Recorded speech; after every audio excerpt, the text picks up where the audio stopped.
Comment gérer ses émotions, comment être plus épanoui, comment être heureux.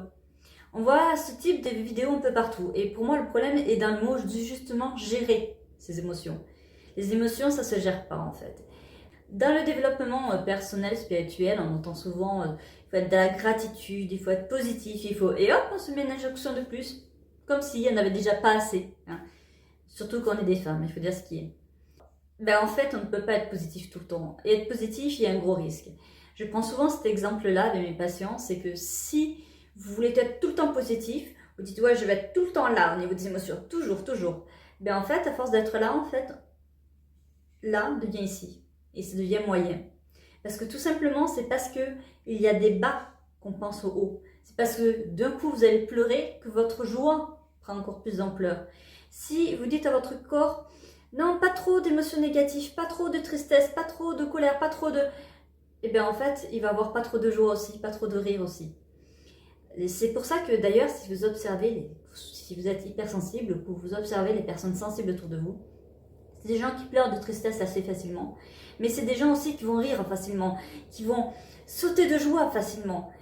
Le positif ne va pas sans le négatif, donc on ne peut pas être tout le temps dans le positif, dans le joyeux, etc. Par contre, on peut s'amuser à faire une gymnastique de l'esprit.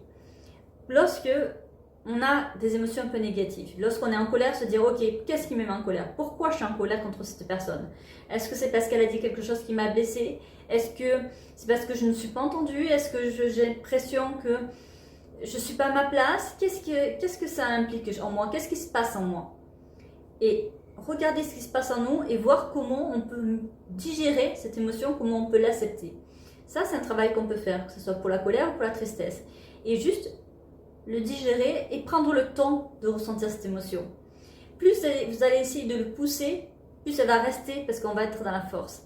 Si vous vous posez en disant, bon allez, ok, là je suis en colère, allez, je lâche quoi, je vais marcher, je vais courir, je vais sortir les trucs, ben en fait elle va vite passer. Si vous créez un bon coup, ça va vite passer. Mais si vous êtes, non, non, non, non, je vais pas être en colère, je vais pas être en colère, vous allez la garder au fond de vous et c'est pas bon non plus. Et pour les positifs, surtout ne pas se poser des questions. Oui, il y a des gens qui se posent des questions. Ah, mais je suis super heureux aujourd'hui, comment ça se fait? Mais tout va bien dans ma vie, mais comment ça se fait? Pourquoi se poser la question? Profitez. Y a-t-il, vous, des émotions que vous avez du mal à accepter? N'hésitez pas à me le dire en commentaire.